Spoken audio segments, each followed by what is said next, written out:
Korban dalam kasus ini sebetulnya berjumlah 5 orang, dengan rincian 4 orang ditemukan dalam septic tank dan 1 korban lainnya terkubur di kebun.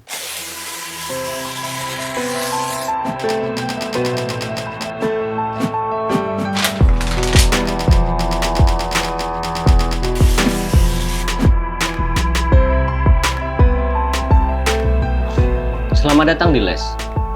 Nggak tahu kenapa, rasanya tahun ini banyak sekali tragedi berdarah di negara kita.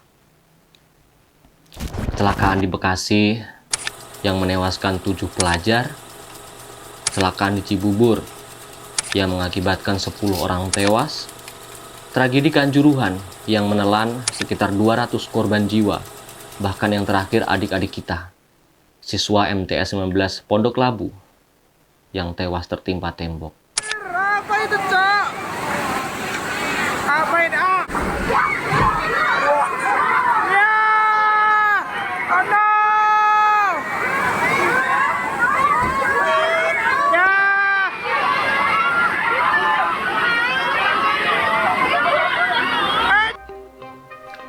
Namun semua itu adalah kecelakaan murni.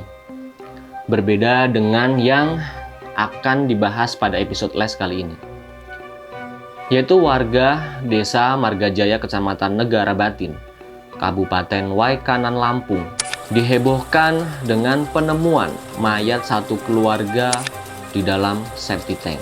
Para korban sebelumnya dikabarkan hilang sejak tahun lalu. Salah seorang warga di sana mengungkapkan bahwa para korban yang dibenamkan dan dicor dalam septic tank merupakan satu keluarga Zainuddin.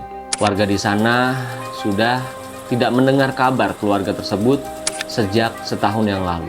Satu keluarga tersebut terdiri dari 4 orang, mulai dari orang dewasa hingga anak-anak. Pelaku pembunuhan satu keluarga ini ternyata dilakukan oleh ayah dan anak yang masih memiliki hubungan kekerabatan dengan para korbannya. Sementara kasus ini dipicu pelaku dengan korban kerap cekcok, yaitu soal masalah warisan. Adapun fakta-faktanya sebagai berikut. Korban dalam kasus ini sebetulnya berjumlah 5 orang, dengan rincian 4 orang ditemukan dalam septic tank dan 1 korban lainnya terkubur di kebun. Identitas mereka bernama Zainuddin, 78 tahun, yang merupakan ayah kandung pelaku.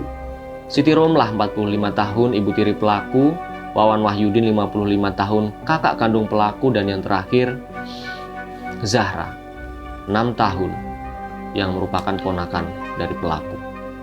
Keempatnya ditemukan tinggal kerangka dalam septic tank di rumahnya pada Kamis 6 Oktober 2022 kemarin. Sementara korban lain bernama Juanda, 26 tahun, yang merupakan adik tiri dari pelaku, yang jasadnya ditemukan di kebun.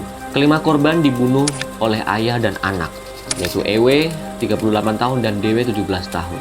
Kapolres Waikanan AKBP Teddy Rachesna menjelaskan bahwa kasus ini dimulai dengan pelaku EW melakukan aksinya seorang diri.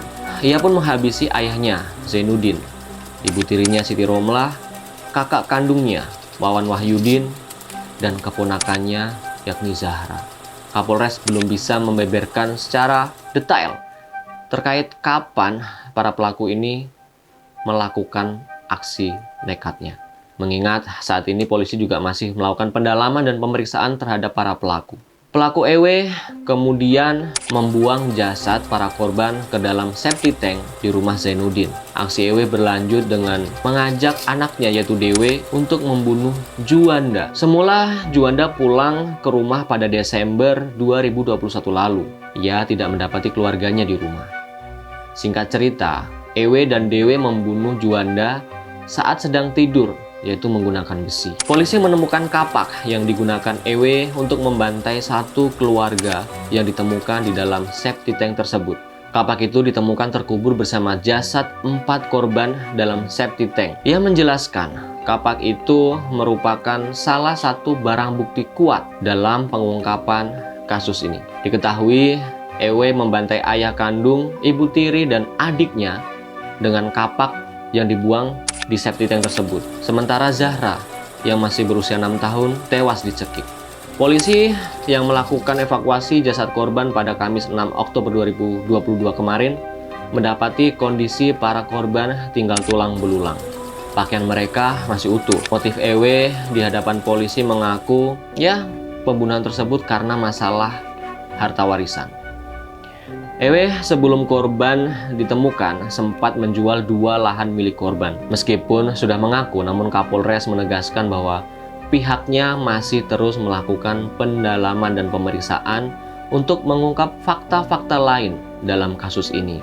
Kapolres menguraikan, kini kedua pelaku sudah ditahan bersama sejumlah barang bukti. EW dan DW untuk sementara dijerat dengan pasal 338 KUHP tentang pembunuhan dan terancam pidana 15 tahun penjara. Namun, apabila nantinya ada bukti baru terkait pembunuhan ini, yaitu pembunuhan berencana, maka pasal yang disangkakan yaitu pasal 340 KUHP. Sebagai informasi tambahan bahwa jasad para korban sudah dilakukan otopsi di Rumah Sakit Bayangkara, Bandar Lampung. Kejadian ini membuat saya sadar bahwa ternyata tidak semua orang benar-benar mengerti tentang arti kasih sayang. Semua dibutakan hanya karena harta, tidak mengenal keluarga ataupun saudara. Semoga informasi ini berguna untuk pemirsa Les. Tetap berhati-hati dimanapun, kapanpun, dan jangan lupa naik kelas.